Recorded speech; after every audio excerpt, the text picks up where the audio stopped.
Em nome do Pai, do Filho e do Espírito Santo. Amém. Ave Maria, cheia de graça, o Senhor é convosco. Bendita sois vós entre as mulheres, bendito é o fruto do vosso ventre, Jesus. Santa Maria, Mãe de Deus, rogai por nós, pecadores, agora e na hora de nossa morte. Amém. Maria, auxílio dos cristãos. Rogai por nós. São Bento e São Mauro. Rogai por nós. Em nome do Pai, do Filho e do Espírito Santo. Amém.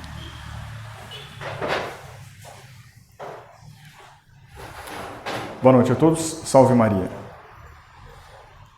Bem, a aula de hoje é como se fosse uma parte 2 de uma aula que eu já dei aqui sobre noções básicas sobre a missa, no caso chamada Missa Tridentina.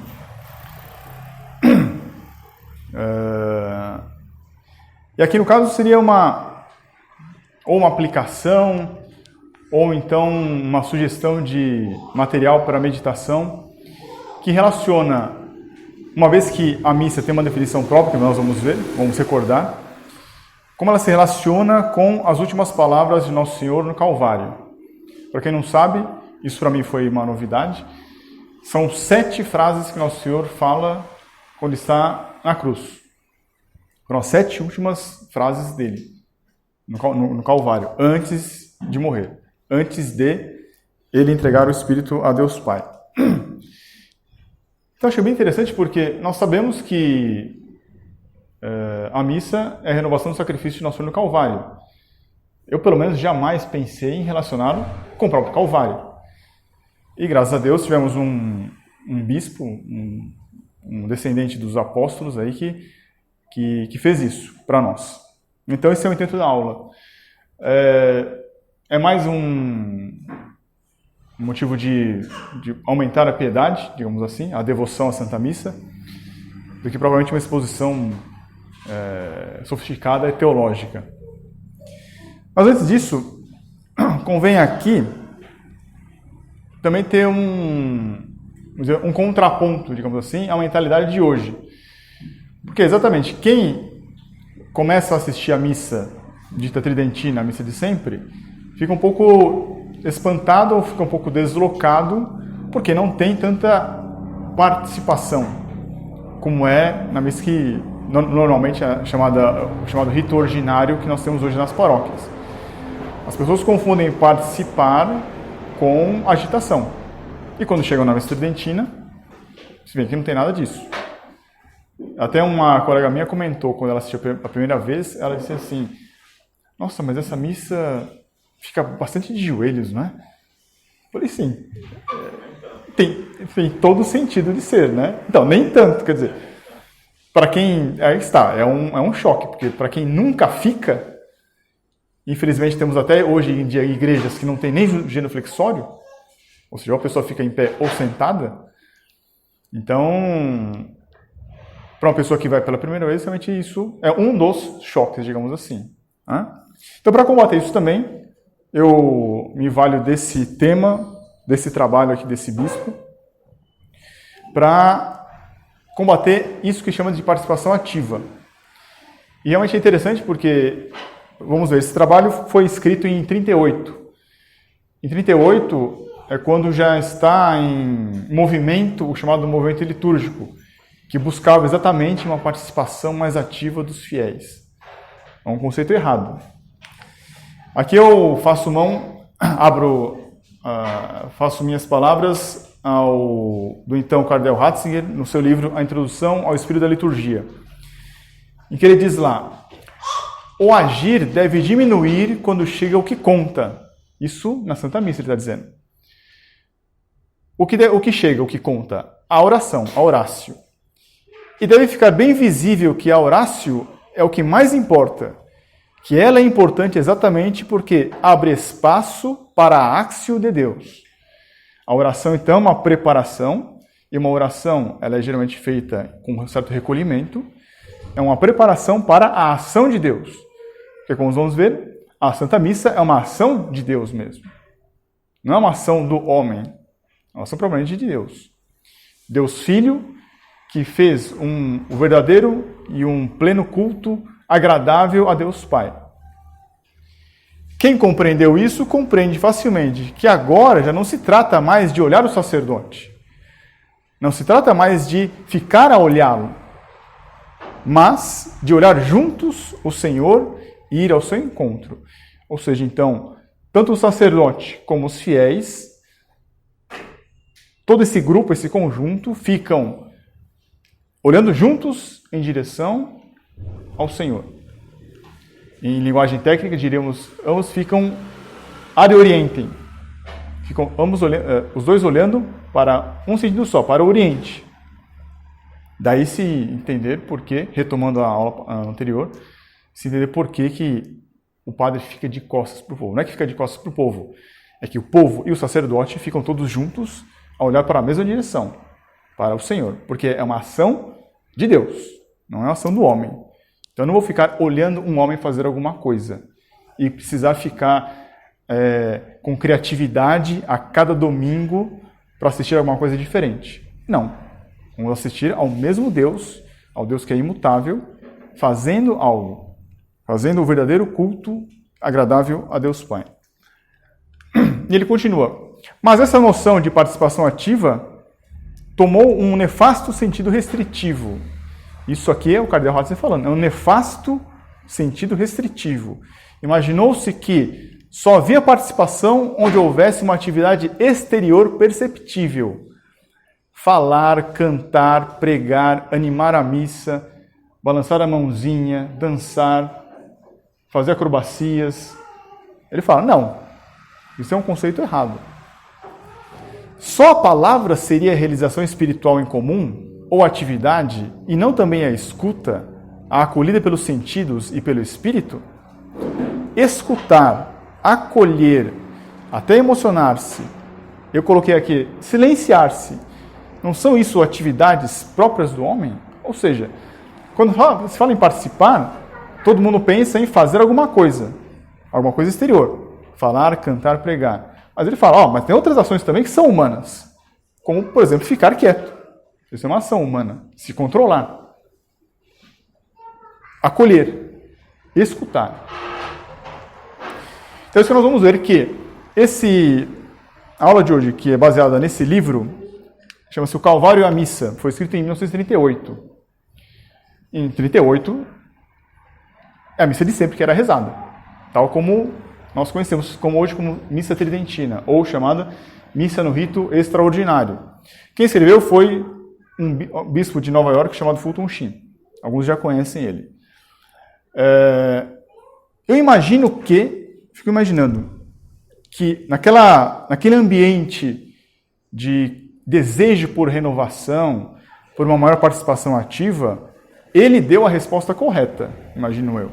Porque nesse opúsculo que ele relaciona exatamente a Santa Missa com o Calvário, qual o objetivo dele? Ele coloca lá, para tirar consequências espirituais e morais que ajudem o leitor a viver a missa de maneira mais sobrenatural e voltada para Deus.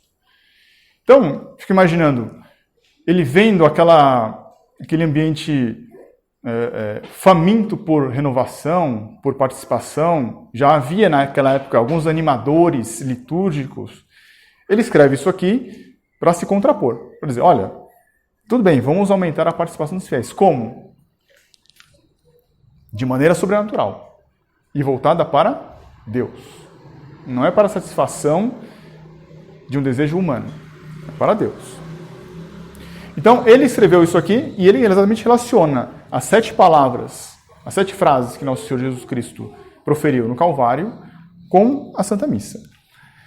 Nesse livro, inclusive, eu não coloquei aqui, mas é curioso, porque o editor, porque esse livro é velho, né? O editor, ele mesmo coloca essa ressalva no começo. Ele diz assim, olha, esse livro só vai ser entendido para quem conhece a missa no rito extraordinário. Porque, de fato, no rito ordinário, você não vai conseguir fazer essa conjugação. Ele mesmo alerta para isso. Mas ele coloca motivos mais superficiais aí. Por exemplo, ele diz assim que a única diferença que existe entre o rito extraordinário e o ordinário é o último evangelho de São João no final da missa. Isso me pareceu muito, com todo respeito e dou crédito ao editor que publicou o livro, né? Mas acho que parece muito superficial. Se fosse assim, daria para acompanhar. Exatamente, daria para acompanhar. Mas ele dá a ressalva que não é bem assim, que não dá. Bom, só para relembrar, não é? Santa Missa, como a igreja define, não sou eu que defino, não é ninguém, não é nenhum tradicionalista, é a renovação incruenta do sacrifício ao Senhor realizado no Calvário. Isso é a missa. O que aconteceu no Calvário acontece de maneira um pouco diferente, ou seja, de maneira incruenta. No Calvário houve saída de sangue, cruento. Na Santa Missa ocorre o mesmo sacrifício. É o mesmo sacrifício de nosso Senhor Jesus Cristo, só que de modo incruento. Então, elementos que tem no Calvário, Fulton Sheen buscou alguns elementos que estivessem no rito da missa.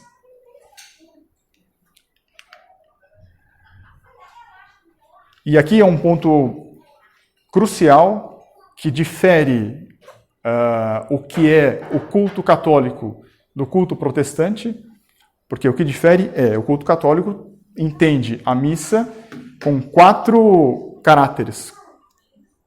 Tem um caráter, de fato, como é que chama? Latrêutico, de adoração, o caráter de ação de graças, eucarístico, o caráter impetratório, de pedir novas graças, mas tem o caráter propiciatório.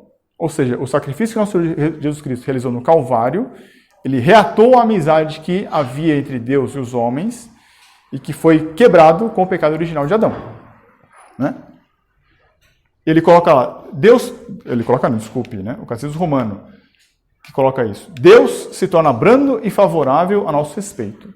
Esse sacrifício que foi realizado no Calvário e que é perpetuado e que é apresentado novamente para nós em cada Santa Missa, tem um caráter propiciatório, de perdão dos pecados. Quem está no paganismo, ou quem é batizado e caiu em pecado, pode se converter novamente, ou sendo batizado, ou indo ao sacramento da confissão, por causa desse sacrifício chamado propiciatório, é o sacrifício redentor, temos de novo a possibilidade de ter amizade com Deus. Esse é o ponto que difere o culto católico do culto protestante. No culto protestante se fala muito em sacrifício eucarístico, sacrifício de louvor, sacrifício de adoração. É verdade. Mas nunca se fala em sacrifício propiciatório. Somente a Santa Missa Católica fala em sacrifício propiciatório. Se não falar isso aqui, tem algum problema.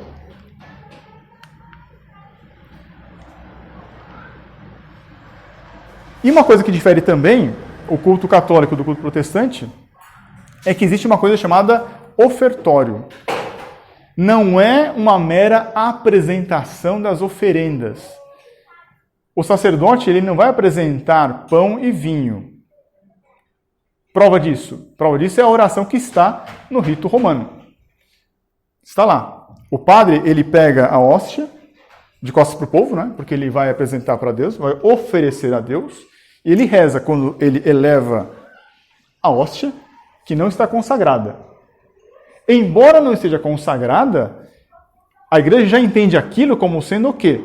Uma vítima que vai ser oferecida em sacrifício propiciatório a Deus em favor dos homens. Por isso que está ali na oração do ofertório da hóstia, recebei, Pai Santo, Deus Onipotente e Eterno, esta hóstia imaculada. Ele não fala, recebei este pão, que vai virar o corpo de Cristo. Não, ele já fala, esta hóstia imaculada, embora ainda não tenha feito a consagração. Mas ele já considera como se fosse. Hóstia significa vítima. Imaculada é sem mancha, sem pecado. Quem é o cordeiro que foi a vítima que foi oferecida, que não tem nenhum pecado, que não tem nenhuma mancha? É o Cordeiro de Deus, é nosso Senhor Jesus Cristo. Então já está aqui uma antecipação disso. Mas é o ofertório. Não de pão. De igual maneira, a oferta que não é do vinho, mas ele já coloca aqui. Nós vos oferecemos, Senhor, o cálice da salvação. Não é um cálice qualquer, é o cálice da salvação. É o que vai nos permitir reatar a amizade com Deus Pai novamente. Então, no ofertório, nas orações do ofertório, não se coloca apresentar oferendas como o pão e o vinho. Fruto do suor, do trabalho do ser humano que vai apresentar. Não. Não é isso. Veja que isso conjuga muito bem com a definição de Santa Missa. Santa Missa é a renovação do sacrifício de Nosso Senhor no Calvário. Não é um oferecimento de pão e vinho. Ele vai oferecer o corpo e o sangue dele.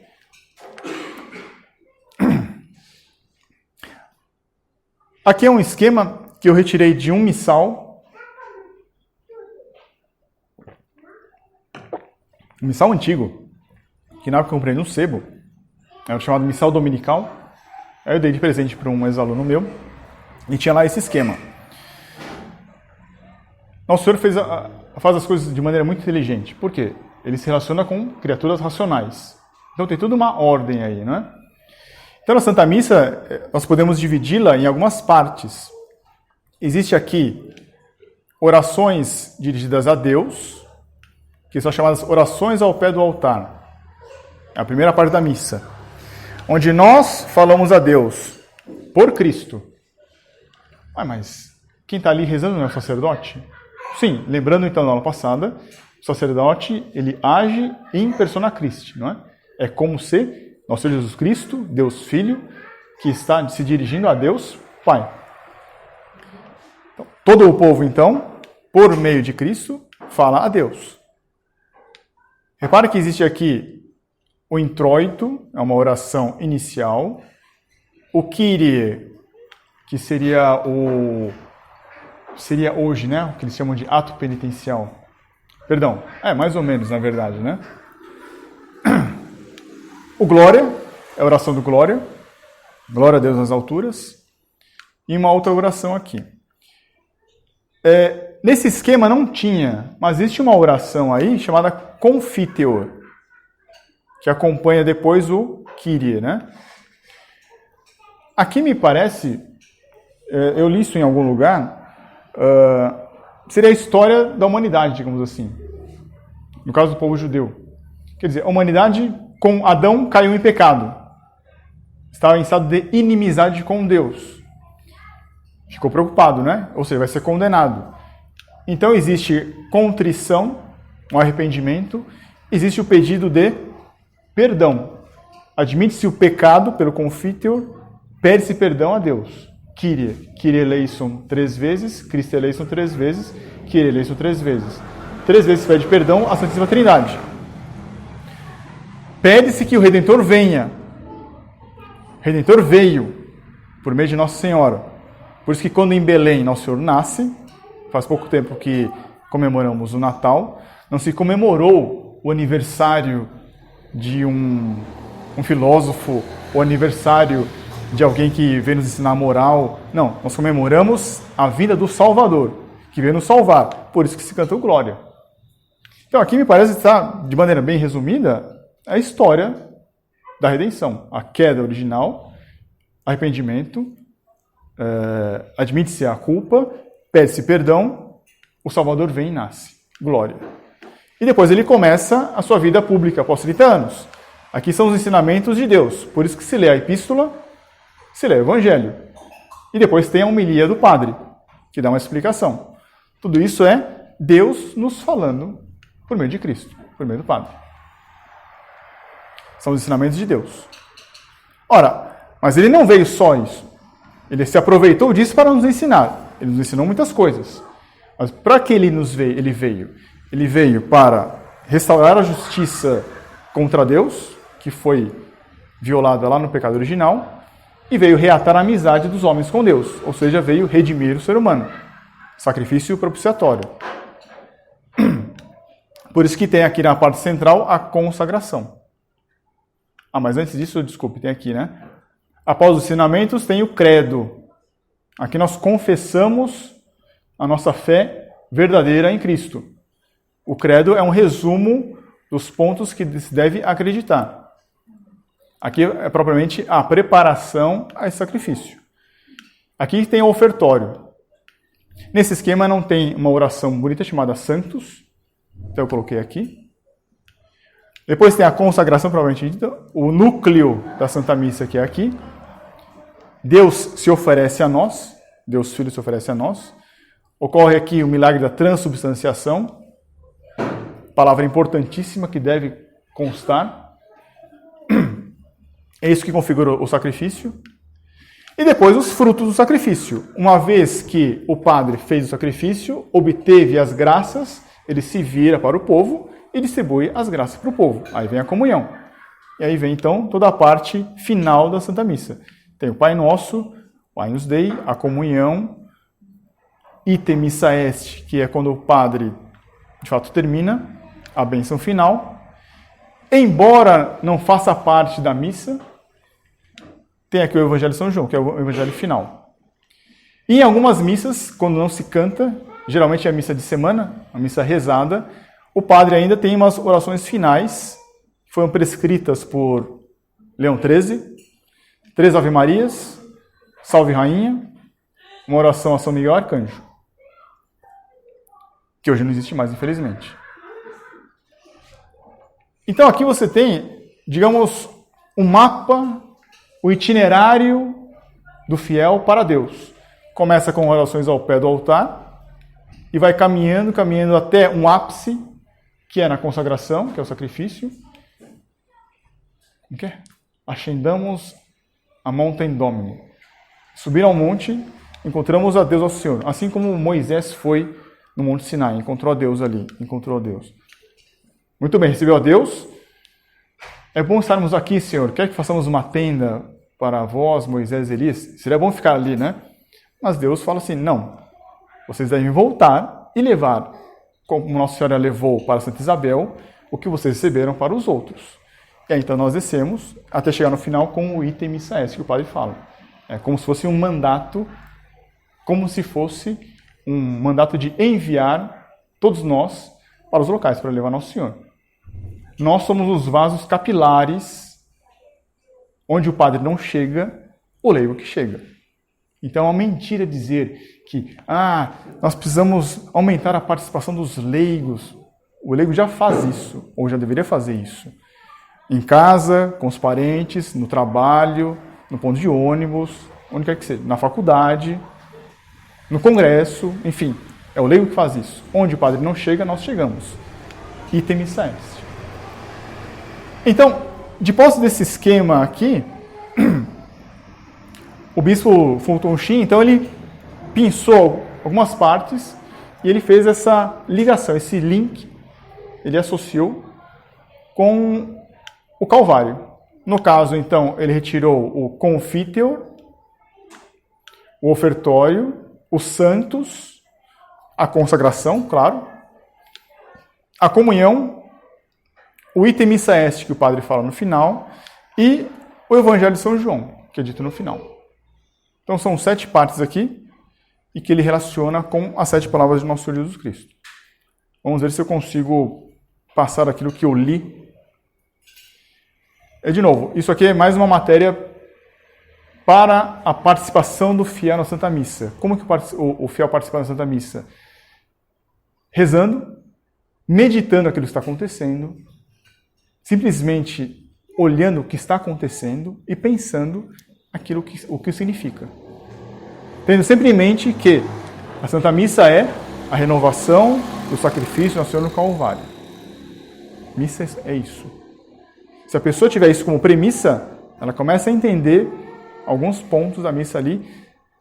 Claro que é bom ter uma explicação, claro que é bom ter uma aula, mas quem não tem essa oportunidade, apenas de observar os elementos da missa, começa a encaixar. Por isso que é assim. Eu havia dito na aula passada. Por isso que nós vamos um pouco melhores vestidos. Porque, afinal de contas, é um momento solene. É um momento em que Nosso Senhor Jesus Cristo morreu no Calvário. O sacrifício está sendo reapresentado ali.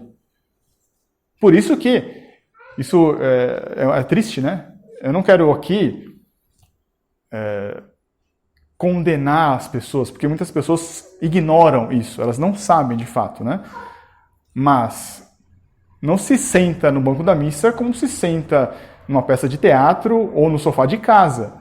As pessoas vão lá e cruzam as pernas. Quer dizer, Tudo bem, né, coitados, elas não entendem. Mas eu já ouvi um padre falar isso durante o sermão. Aqui não é um local qualquer. É um local terrível.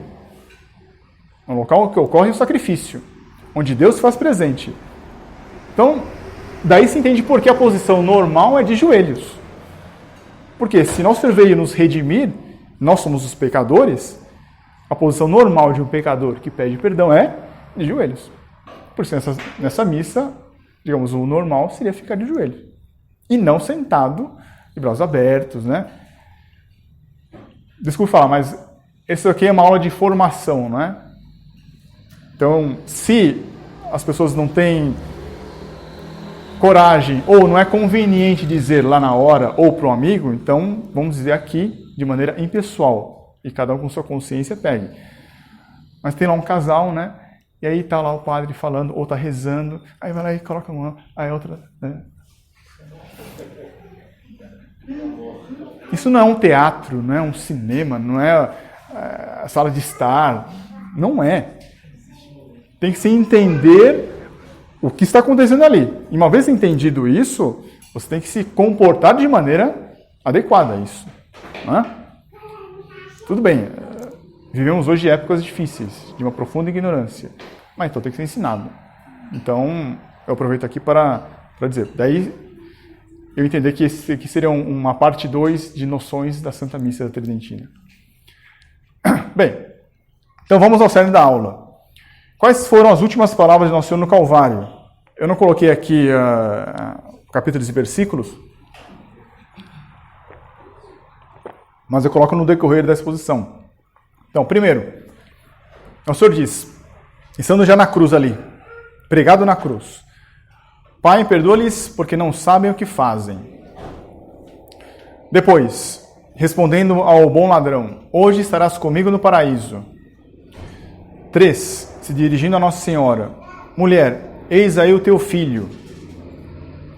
4, aí é um momento dilacerante, meu Deus, por que me abandonaste? 5, tenho sede. 6, tudo está consumado. E por fim, antes de morrer, Pai, nas tuas mãos entrego o meu espírito. E aqui é bem bonito, né? Porque não é Deus que morre como nós. É que Ele, que é o Senhor da vida e da morte, Ele entrega o espírito. E aí sai a alma do corpo, morre. Mas isso é por vontade dele, né? Então o Fulton Sheen, ele vai tentar relacionar cada frase com cada parte da missa. No caso, na sequência de fato. Então, primeiro, o confiteor, ofertório, santos, a consagração, comunhão, item missa S e último evangelho. Aqui eu coloquei esse conjunto primeiro aqui, seria como uma preparação. Os padres, graças a Deus, insistem para nós estarmos bem dispostos, para ter uma disposição, uma boa disposição para receber os sacramentos. Seja o sacramento da Eucaristia, na Santa Missa, seja na confissão, seja, quem sabe, na extrema-unção. Porque a graça é a mesma, é uma graça infinita. Porém, cada um vai receber na medida da sua disposição. Quem vai na Santa Missa com má disposição, não tem pecado mortal. Não tem pecado mortal. Vai lá e comunga, vai receber as graças. Mas não vai receber tanto, não porque vem menos, mas porque ele tem é como se ele fosse em Foz do Iguaçu, vou pegar uma água de Foz do Iguaçu, ele vai com um copinho de café. Tem aquela enxurrada, ele pega. Tá, pegou. Quem tem boa disposição, vai à Santa Missa receber a comunhão, não tem pecado mortal, mas está com boa disposição, recebe muitas graças. Por quê? Porque em vez de ir com um copinho, ele foi lá com a casa inteira, com o carro, né? Foi lá para pegar muitas graças mesmo, que estão disponíveis. Estão disponíveis, mas cada um pega à medida da sua própria disposição. E aqui a segunda parte é onde ocorre de fato a tão chamada participação dos fiéis. Vamos ver o que Fulton Sheen nos fala. Antes disso, ele coloca lá como é um livro eu imagino, né, de meditação, em que ele meditou e colocou isso por escrito para os fiéis dele, ele coloca vamos dizer assim, a tipologia de quem estava presente no Calvário naquela época. Nós sabemos, pela Escritura, que estavam os escribas e fariseus, Pilatos participou disso, Herodes participou disso, os soldados que sortearam a túnica e as pessoas comuns que estavam lá. Esse era o público da época. Ele faz isso e relaciona como se fossem símbolos. O que simbolizaria os escribas e fariseus? O que simbolizaria Pilatos? Os escribas e fariseus seriam símbolo daqueles que invejam os bens alheios. Pilatos representaria quem? Simbolizaria quem? Aqueles que temem perder alguma coisa pela verdade. Ou seja, a pessoa até entende a verdade, entendeu o argumento, entendeu a verdadeira religião, mas tem alguma coisa a perder, ela dá um passo atrás. Ela hesita, ela não tira a conclusão final. Herodes simbolizaria aqueles que confiam nas forças materiais e políticas. Ou seja, Deus não vai me ajudar, eu não preciso dele. Eu, com meu próprio intelecto, com minha própria ciência, com meus próprios acordos políticos, eu consigo resolver os problemas da sociedade. Os soldados que sortearam a túnica representariam aqueles que passam o tempo jogando. Jogando videogame, jogando algum passatempo, jogos de aposta, ou jogando o tempo fora. Né? E as pessoas comuns que estavam ali são os indiferentes. Aqueles que passam diante, e isso é triste hoje em dia. Quantas vezes nós não assistimos uma Santa Missa e está tendo a consagração, entra alguém, reza uma oraçãozinha, beija uma imagem, passa pelo padre que está consagrando e vai embora. Ela não sabe o que está acontecendo. Quer dizer, é triste, né? Porque Deus está ali, se fazendo presente de fato, e a pessoa não sabe. São os indiferentes. E atualmente? Então o bispo coloca, ele faz aí um paralelo e hoje em dia, numa Santa Missa. Quem estaria na Santa Missa? Bom, na Santa Missa, por premissa, estariam os católicos, né? Então ele divide em duas classes. Os católicos covardes e os católicos que participam de fato ativamente da Santa Missa. Porque de fato, isso não vou explorar agora, vai ser numa outra ocasião, mas na Santa Igreja existem o joio e o trigo. Na igreja existem os santos e aqueles que pecam. Existem aqueles fervorosos e os tíbios. Nós não sabemos quem é, só Deus sabe. Mas existe. Isso é a Sagrada Escritura que nos fala também. Então ele coloca lá. Bom, na Santa Missa nós temos os católicos covardes. O que são os covardes? Nosso Senhor disse, quem quiser me seguir, venha após a mim, renegue-se a si mesmo, tome a sua cruz e me siga. Então tem que ter uma cruz. A nossa religião é da cruz. Todos nós temos que carregar a cruz. Alguns recebem a cruz e logo abandonam. Outros até vão ao Calvário, mas são pregados e logo se despregam da cruz e vão embora. Outros descem diante do apelo do mundo. Lembrando, né, que Nosso Senhor estava já pregado e o mau ladrão falou para ele, você não falou que é o Salvador? Então, salva a ti mesmo daí e salva nós. Desce daí. Fulton coloca esses sendo os católicos covardes. Que exatamente, eles até fazem alguma coisa, mas diante do apelo do mundo, fama, dinheiro, o emprego, a amizade, enfim, tantas coisas, a pessoa acaba cedendo. Então, abandona a cruz. Agora, existe uma outra classe dos católicos que, de fato, participam. Ali estariam representados São João, Santa Madalena e São Dimas. São João são os batizados que, desde o batismo até o final da vida, não tem pecado mortal algum. Santa Madalena representaria os batizados penitentes. Aqueles que, após o batismo, infelizmente, pecaram, se confessam e vão levando a vida assim. E vão se confessando e vão tentando progredir.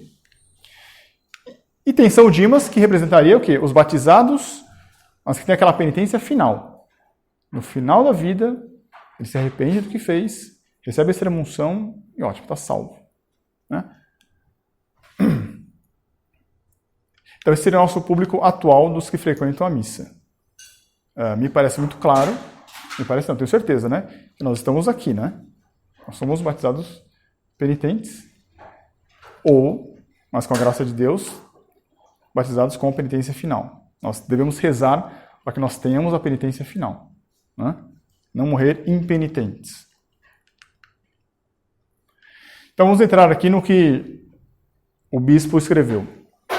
Então a primeira parte da missa que ele coloca para relacionar é o confiteor. E ele relaciona o confiteor com a primeira frase do Nosso Senhor na cruz. O Senhor diz: Pai, perdoa-lhes porque não sabem o que fazem. Aqui me parece que a ligação é direta, não é? Sim, Nosso Senhor pede perdão. Não por ele, porque ele é Deus. Então ele pede pelos outros. Nós somos pecadores. Então nós temos que pedir perdão. Por isso que é muito conveniente que na Santa Missa se coloque essa oração chamada Confiteor. Confesso a Deus Onipotente, a Santa Maria Sempre Virgem, a São Miguel Arcanjo, a São João Batista, aos santos apóstolos Pedro e Paulo, a todos os santos e a vós, Padre. Então aqui, tendo pecado ou não, a pessoa acabou de se confessar ou não, tudo bem, isso é uma coisa pública. Toda a igreja reunida ali na Santa Missa reza isso aqui. Confessa que é pecador. Confessa para Deus, para Nossa Senhora, para os anjos, para os santos, para todos os santos e para o Padre. Nós somos pecadores. Que eu pequei por pensamentos, palavras e obras. Minha culpa, minha máxima culpa. Claro que Deus Nosso Senhor Jesus Cristo não ia. Então ele pede perdão para os outros. Então você vê que a ligação aqui me parece bem condizente mesmo, né? E é claro, como nós vamos participar e Deus está presente e nós não podemos estar presente diante de Deus com pecado e vamos ainda comungar depois, não podemos estar em estado de pecado. Então é muito conveniente que se comece a Santa Missa com o Confiteor, né? E olha que interessante que ele coloca isso como matéria de meditação. Porque quando nós somos ofendidos, eu trabalho no judiciário, isso é comum. Você sabe com quem você está falando? Você está falando com quem? Você sabe com quem está falando? Eu sou o juiz, eu sou advogado, eu sou promotor, eu sou doutor, não é? E nós também somos assim, não é? A gente recebe uma fechada no trânsito, quem ele pensa que é, né? Nós sempre pensamos assim, eu fui ofendido, se ele soubesse quem eu sou, ele não me ofenderia. Né? Nosso Senhor, então, faz isso e inverte. Nosso Senhor diz lá, eles não sabem o que fazem. Ele inverte isso aí. Nosso Senhor Jesus Cristo tinha todos os motivos para falar assim, se eles soubessem quem sou eu aqui. Não, ele inverte e fala assim, eles não sabem o que fazem, eles não sabem quem sou eu. Ele abre um pretexto para Deus Pai perdoar. Porque, afinal de contas, o sacrifício da cruz é o sacrifício propiciatório, que é para a redenção da humanidade, não é? Então, na cruz, Nosso Senhor permite ver quem Ele é de fato. De fato, é Deus. Atrás daquele homem que está desfigurado, é Deus. Apesar de tudo, do que ele está ali, ele morreu como criminoso. Ele é Deus. Muitos viram ele ressuscitar mortos, né, curar doentes, e chegou no final da vida, está na cruz. Parece hoje, com a igreja. A igreja fez toda a cultura ocidental. Abriu hospitais, abriu universidades, ressuscitou mortos, curou doentes. E agora ela está desacreditada. A tentação que se diz essa não é a igreja de Nosso Senhor. Assim como eles tiveram a tentação de dizer, aquilo não é Deus. Mas ele é Deus. E a cruz nos permite ver o que é capaz do pecado. O pecado é capaz de fazer Deus morrer. Se Deus estava ali morrendo, é por nossa causa. Nós é que causamos isso, não é?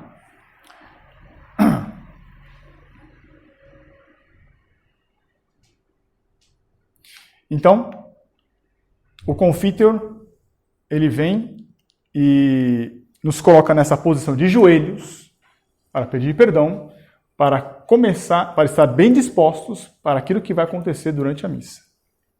Tudo bem? Segunda parte ele coloca o ofertório e relaciona com a frase, em verdade te digo, hoje estarás comigo no paraíso. Qual a relação que existe essa frase com o ofertório? Bem, na Santa Missa, além da hóstia que o padre vai consagrar, como tem muitos fiéis, ele coloca do lado um cibório com outras hóstias menores que ele vai consagrar junto. Claro, ele não pega o cibório, mas o fato de ele consagrar a hóstia principal junto com o cibório, com hóstias ali, tudo aquilo é consagrado. Tudo aquilo se torna corpo, sangue, alma e divindade do Nosso Senhor.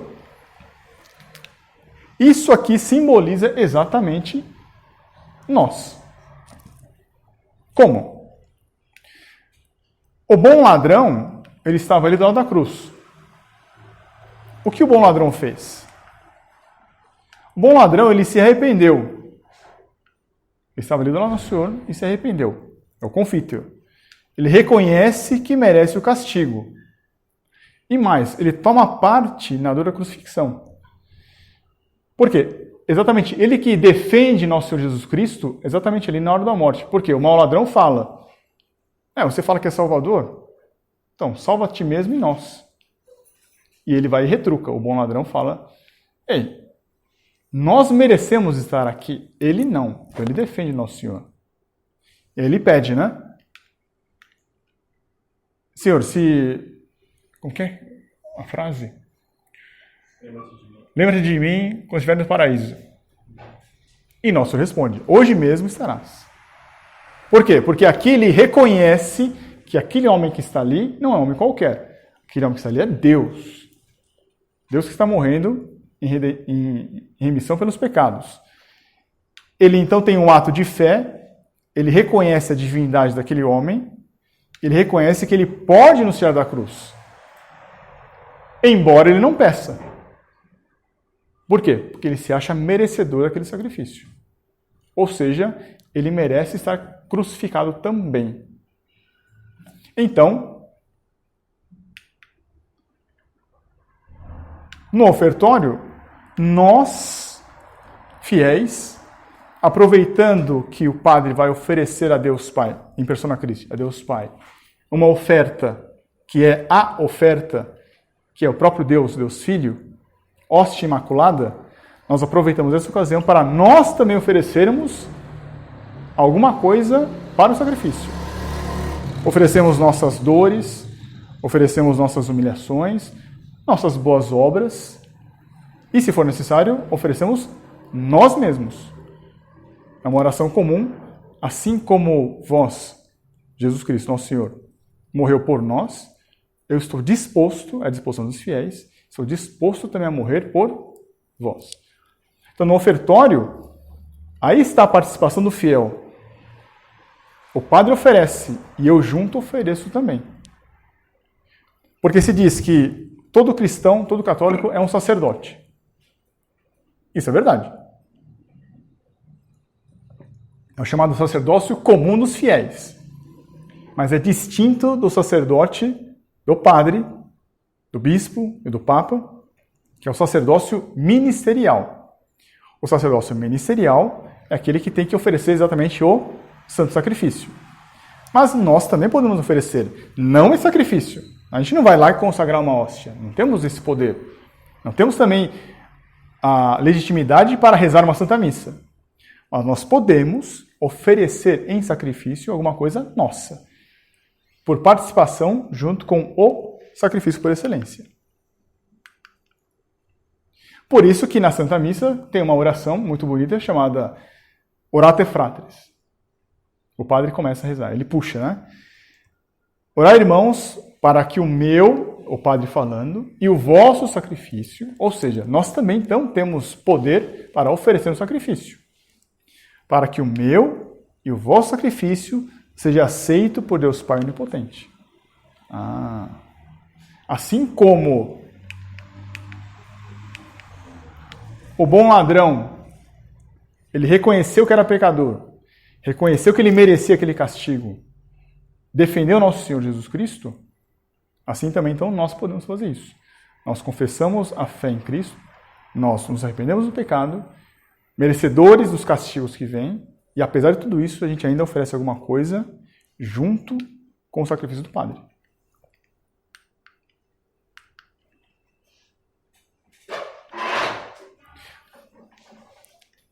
Tem um livro chamado A Divinização do Sofrimento. A religião católica é a única religião do mundo em que faz com que o sofrimento tenha algum valor. O sofrimento que nós temos, nós podemos ter duas atitudes.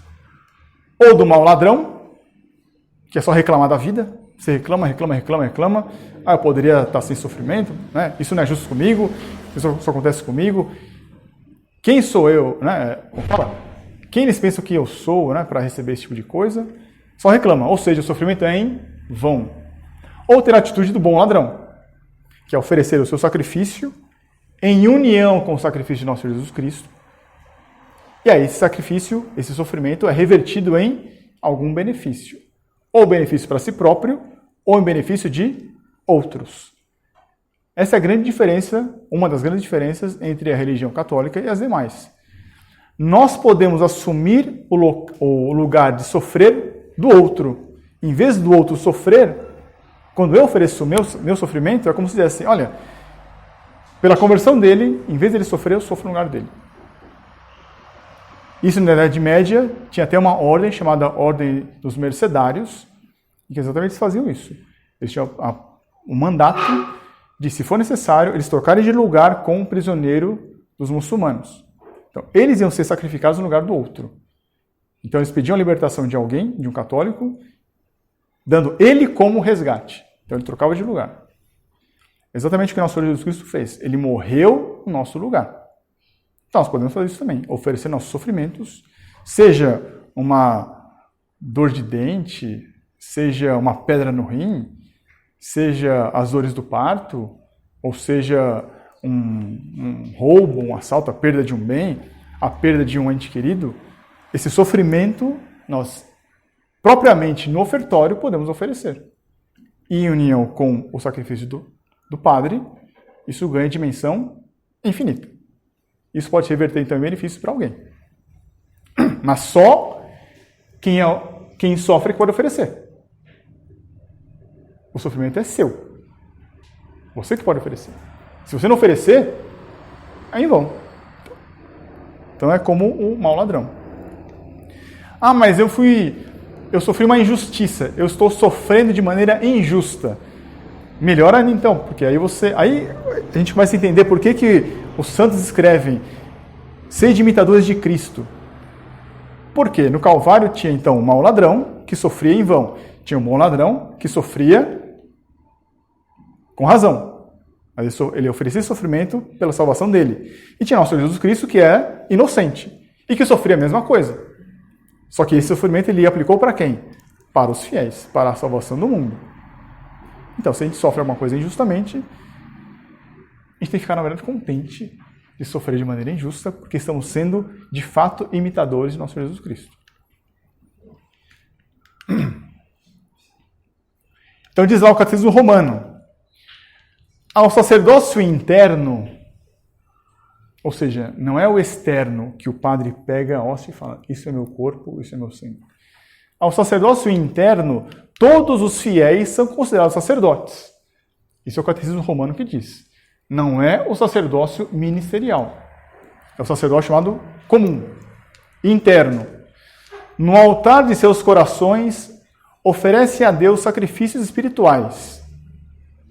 Todas as obras boas e virtuosas que se praticam, na intenção de glorificar a Deus. Aqui vale outro ponto. Eu estou lendo a vida de São Camilo. Ele cuidava dos doentes. Então tem um autor que fala assim, ele tinha um grande senso de altruísmo, porque ele se dedicava aos homens. Mentira! São Camilo se dedicava a Deus.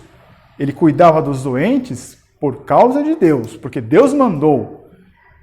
Veja os doentes, cuide das viúvas, os órfãos, né, os necessitados.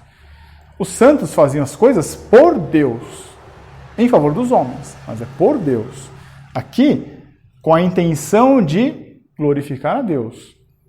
Daí nós entendemos o lema de Santo Inácio, por exemplo, que é para a maior glória de Deus. Tudo é feito para a maior glória de Deus.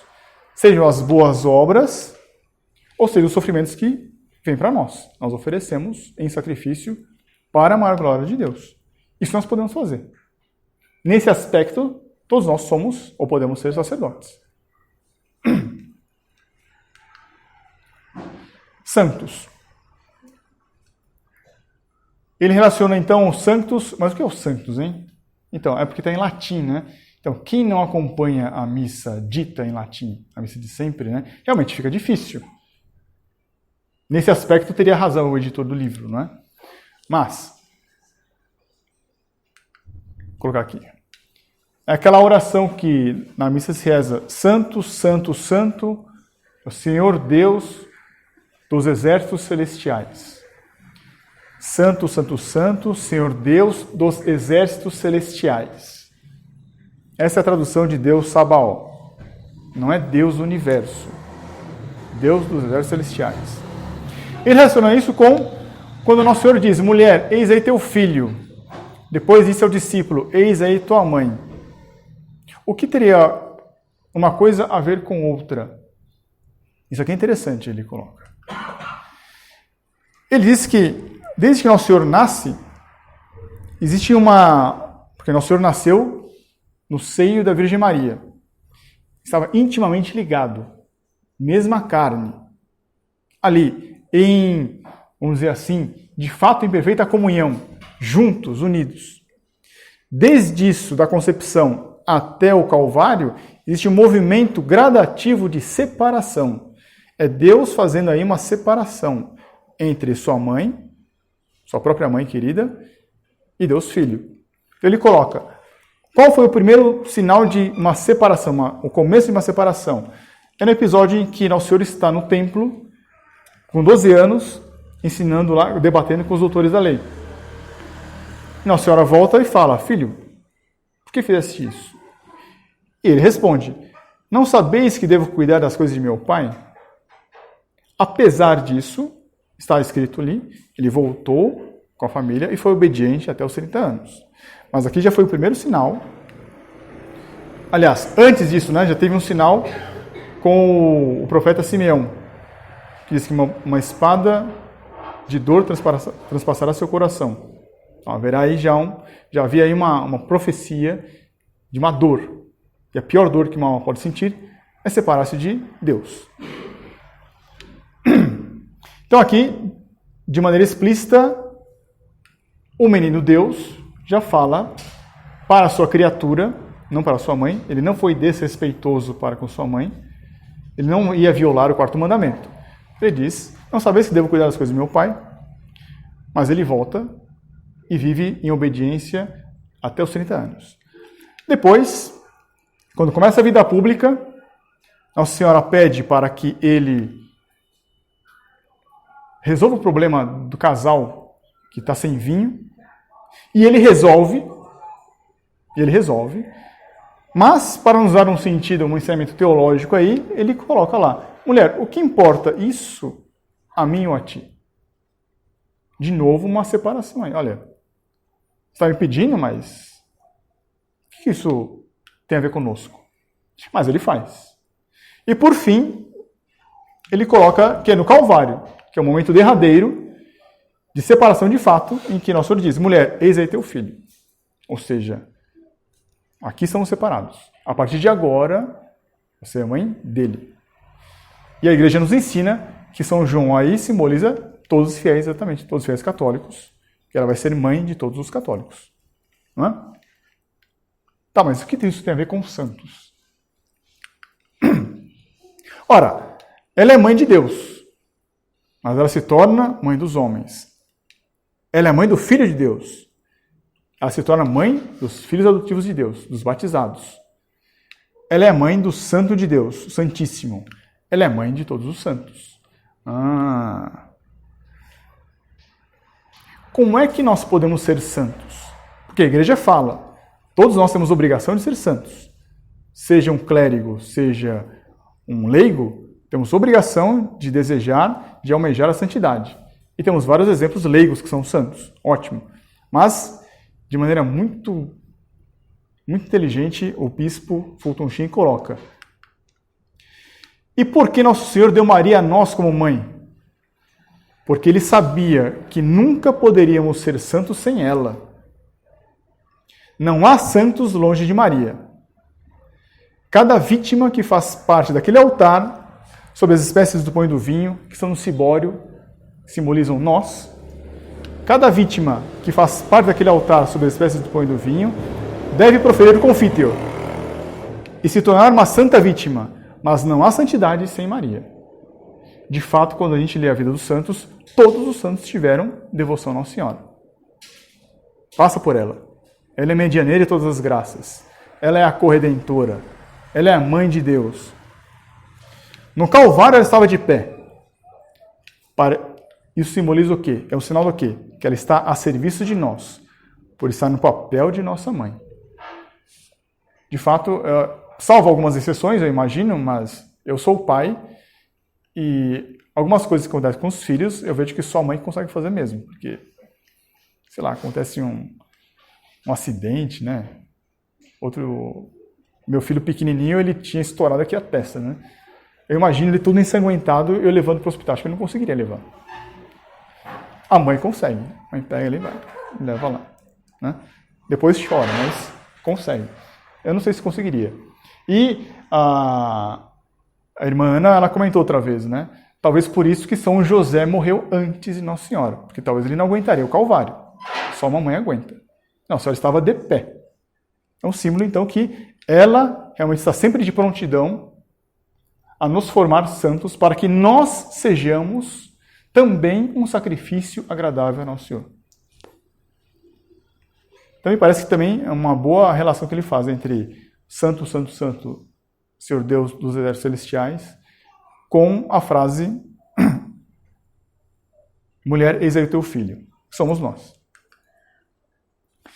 Consagração. Ele relaciona com a frase, meu Deus, por que me abandonaste? Na consagração, o padre exatamente ele consagra o corpo separado do sangue. Ora, corpo separado de sangue significa morte. Nosso Senhor Jesus Cristo morreu no Calvário, de fato. Só que lá teve efusão de sangue. Na Santa Missa não tem efusão de sangue. Por isso que se fala que é um sacrifício incruento. Mas é a morte, é a separação. Ora,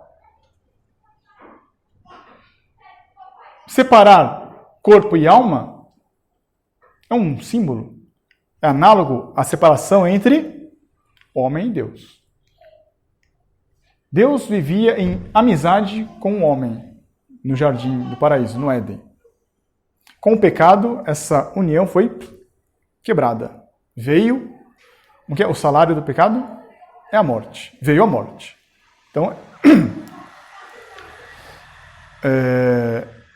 Então, embora Deus não fosse pecador, diz lá, ele aceita o efeito do pecado, que é o quê? Essa separação entre Deus e o homem. Daí esse sentimento de abandono. Porque Deus não tolera o pecado. Mesmo que seja venial. Daí se entende por quê, isso eu esqueci de falar no começo. Além de rezar o confiteor, ao entrar na igreja, a gente se benze com água benta. Se benzer com água benta, rezar o confiteor.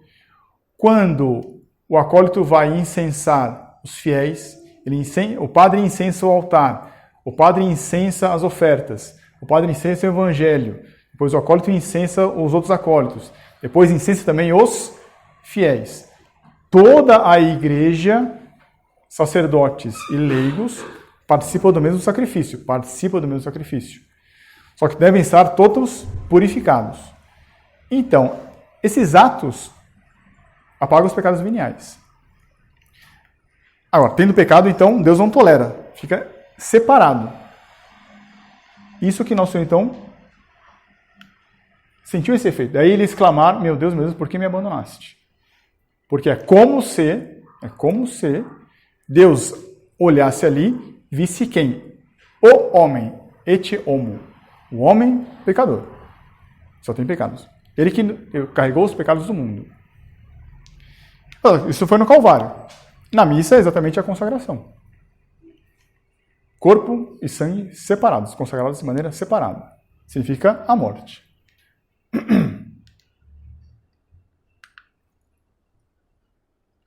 Comunhão. Na parte da comunhão, que é quando exatamente nós, fiéis, vamos comungar, ou seja, vamos o quê? Receber o corpo, sangue, alma e divindade. Ele relaciona essa parte da missa com a frase tenho sede. O que tem a ver isso? Então ele diz que quando o nosso Senhor diz tenho sede, isso aqui é um apelo à comunhão. Por quê? Porque nosso Senhor tinha sede das almas. Ele veio para salvar as almas. Só que essa salvação não é automática, como querem os protestantes. Deus veio e salvou. Opa, acabou, estamos quites. Não. A salvação não vem imposta. A salvação vem oferecida. Cabe a cada um de nós aceitar essa salvação. Ou seja, cada um ir de fato resgatar esses méritos infinitos disponibilizados por Cristo e aplicar a cada um de nós individualmente. Isso envolve uma decisão própria, pessoal, de cada um individualmente. Por isso que no batismo, quer ser batizado? Sim. No matrimônio, ao receber as graças do matrimônio, queres casar de fato? Sim. Quando alguém vai receber o sacerdócio, o sacramento da ordem, chama-se. Queres ser ordenado? Sim. Envolve sempre uma decisão pessoal, individual. Então ele fala, nosso Senhor diz, tenho sede. Tem sede das almas. Nós, propriamente, né? Então, ele não precisava comungar. Nós precisamos comungar. Então, em resposta a esse desejo de Nosso Senhor, nós, ou seja, além de termos um alimento espiritual para nós, digamos assim, estamos respondendo, estamos satisfazendo uma necessidade de Nosso Senhor. Tenho sede. Cada um, por isso que Ele quer que nós comunguemos. Mais do que prêmio, não é um prêmio, não é? Isso é um desejo que o amor divino tem por nós.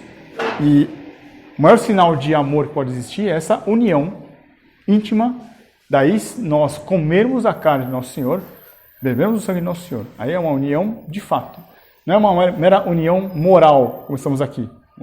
Estamos aqui reunidos em uma união moral, temos o mesmo objetivo. Mas ao comungar, de fato, nós nos unimos com a divindade, com Deus. Não nos tornamos deuses, mas nos unimos a eles. A própria divindade quer isso. Tenho sede. Venham aqui. Me dê a alma de vocês.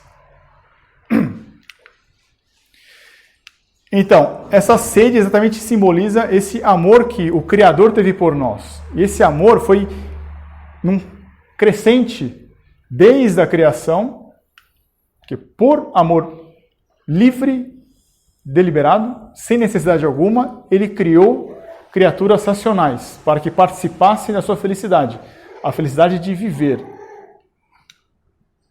Mas por uma desgraça teve o pecado original. Ainda assim, tinha sede. Então ele já se revela aos homens dizendo, olha, vocês vão ser salvos. Correspondam ao meu amor também. Porque virá a salvação, veio a revelação. Não contente com isso, com a revelação escrita, veio ainda a revelação em própria pessoa. A própria sabedoria se encarna por amor dos homens. Ele queria conviver com os homens, tinha sede. E teve seu ápice exatamente na redenção. Tenho sede.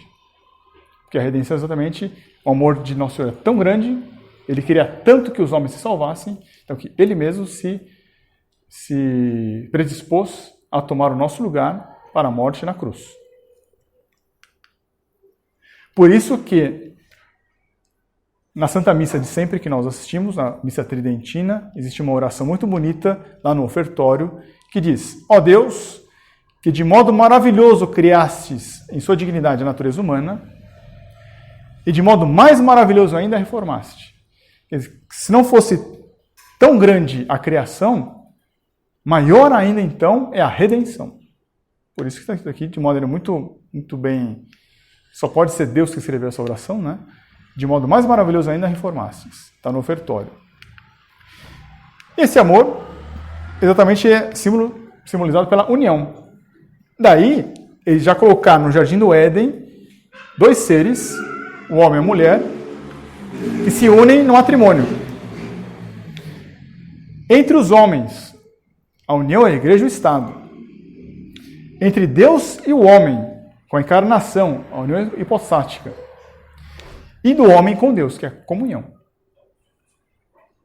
Quer dizer, tudo isso aqui, Deus uniu. E o que Deus uniu, o homem não separe. O matrimônio não é para ser separado. A igreja e o Estado não deveriam ser separados.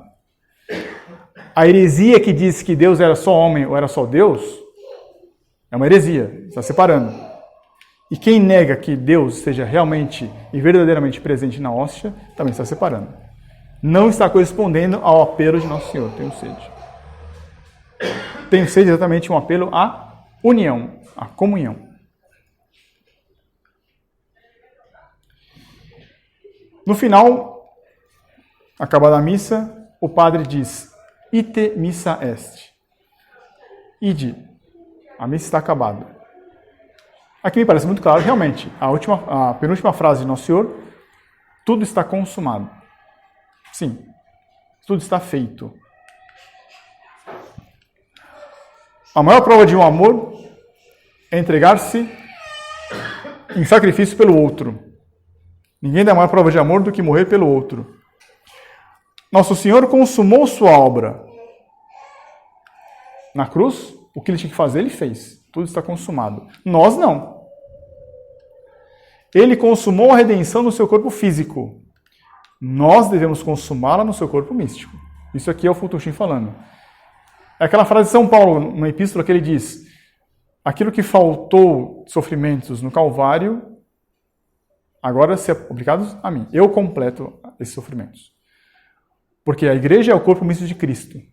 Então, o que Cristo sofreu, o corpo místico de Cristo também vai sofrer. O que estava incompleto ali, em um homem, embora seja Deus, agora ele tem que ser feito, tinha que ser atualizado em todos os homens da igreja. Todos nós temos um sofrimento, temos uma cruz a levar, temos um sofrimento a oferecer em sacrifício. Ele finalizou o Calvário. Nós devemos finalizar a missa. Nós devemos consumar isso.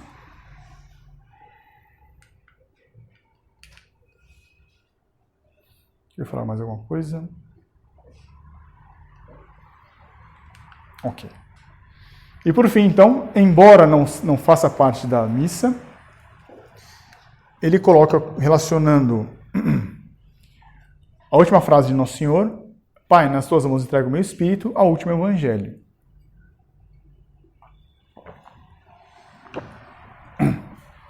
Por quê?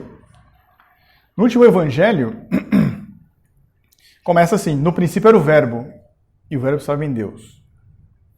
Porque de fato, né? Deus estava na sua glória, Deus Filho, ele sai da sua glória, se despoja da sua glória, se encarna, consuma o que deveria fazer, e depois ele volta para a glória, né? Com a ressurreição. Quer dizer, voltou, completou o ciclo.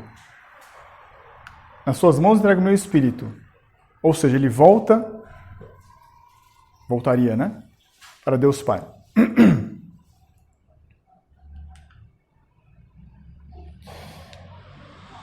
A missa do sumo sacerdote, ou seja, o sacrifício no Calvário do nosso Senhor Jesus Cristo, começou com a palavra Pai. Lembre-se que ele falou: Pai, perdoa-lhes porque eles não sabem o que fazem. E terminou com: Pai, nas suas mãos entrego o meu espírito. Talvez por isso em que ele, então, colocou como último evangelho, relacionando com essa última frase. E de fato, quando a gente olha, estamos saindo da época do Natal, o presépio de Nosso Senhor aponta para o Calvário. Belém chama por Jerusalém.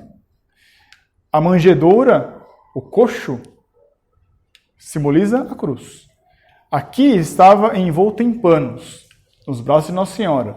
No Calvário, ele estava despojado dos seus panos, nos braços de Nossa Senhora. Voltou. Começou aqui, voltou aqui, para as mãos dela.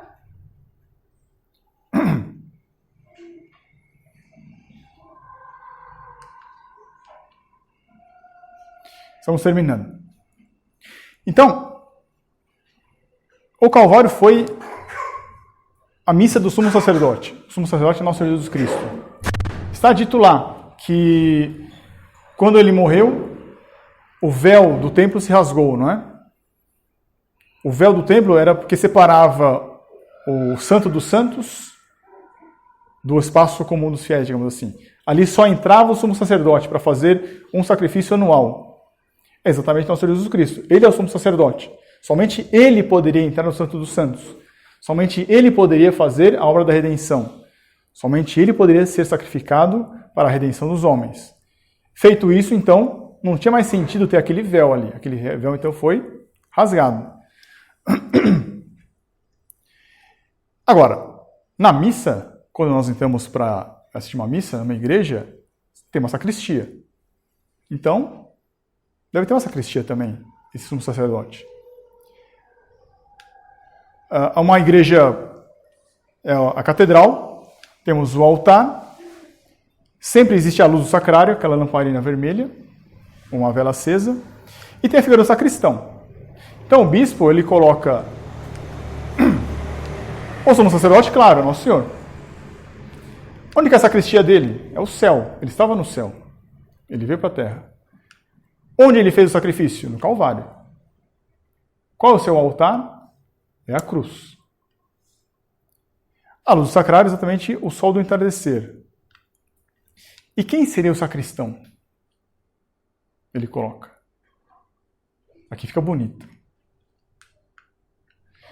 Então diz ele lá, no início do santo sacrifício, esse sacristão auxilia o santo sacerdote, não é? O acólito ajuda o padre a se paramentar, não é? Investir os paramentos da natureza humana, que já está a dica. Ele veste o manípulo do nosso sofrimento, ele põe a estola do sacerdócio, ele põe a casula da cruz. Daí faz todo sentido a casula ter uma cruz desenhada ali. Porque quando a gente vê o padre entrando no altar, é Cristo carregando a cruz para o altar. No final do santo sacrifício, uma vez consumado, item missa est, ele retira os paramentos da mortalidade, o sumo sacerdote, não é? É de cor vermelha, como nasceu de nós, carne humana. Pai, nas suas mãos entrego meu espírito. Ele coloca as vestes da imortalidade, a cor branca, como veio do Pai. Entrega o espírito, o sumo sacerdote volta à sacristia. E o cálice vazio representa o corpo dele, ele coloca. Como é que ele conjuga tudo isso aí para responder aquela pergunta? Quem é o sacristão? Olha que bonito que ele coloca. Maria, tu és a sacristã do sumo sacerdote. Quando esse cálice repousa no teu regaço, é como se voltasses aos tempos de Belém. Lá, ele era branco como quando veio do Pai. Agora, ele é da cor de sangue, como veio de nós. Mas tu és ainda a sua sacristã. Olha que bonito que ele colocou, né? Muito bom isso aqui. E como a Imaculada Mãe de todas as hóstias que vão para o altar, nós, ó Virgem Maria, envie-nos puros ao altar e nos mantenha puros até o dia em que entrarmos na sacristia celestial do reino dos céus, onde tu has de ser a nossa eterna sacristã e ele o nosso eterno sacerdote. Então aqui ele fecha isso aqui, colocando um paralelo entre o ritual de iniciar, se paramentar, feita a missa, item missa est, ele vai tirar os paramentos, ele faz um paralelo aí, exatamente com Nossa Senhora e Nosso Senhor Jesus Cristo. Quando ele se encarna e quando ele desencarna. Né? Aqui me parece, então, que, de fato, e tem tudo a ver, o Calvário tem tudo a ver com o santo sacrifício da missa. Mas é claro que só quem assiste a Santa Missa Tridentina, a Santa Missa de sempre, é que dá para fazer algum link, dá para entender alguma coisa. Se não for assim, se a pessoa entender a missa como uma ceia, uma refeição do Senhor, um encontro, onde eu posso me sentir acolhido, isso aqui não faz sentido algum. Para muitas pessoas, a noção de sacrifício, sangue, sofrimento, é uma coisa muito pesada. A pessoa quer se afastar, não é? Aqui se vê que realmente todo sofrimento, todo sacrifício tem sentido, tem valia, tem valor diante de Deus. Desde que acompanhados com o sacrifício redentor de Nosso Senhor. Senão vai ser uma coisa em vão. Vai ser igual o sofrimento do mau ladrão. Tudo bem? Bem, isso é o que eu tinha para falar. Não sei se ficou alguma dúvida. Algum comentário? Então vamos rezar para terminar? Em nome do Pai, do Filho e do Espírito Santo. Amém. Ave Maria, cheia de graça, o Senhor é convosco. Bendita sois vós entre as mulheres, e bendito é o fruto do vosso ventre, Jesus. Santa Maria, Mãe de Deus, rogai por nós, pecadores, agora e na hora de nossa morte. Amém. Maria, auxílio dos cristãos. Rogai por nós. São Bento e São Mauro. Rogai por nós. Em nome do Pai, do Filho e do Espírito Santo. Amém.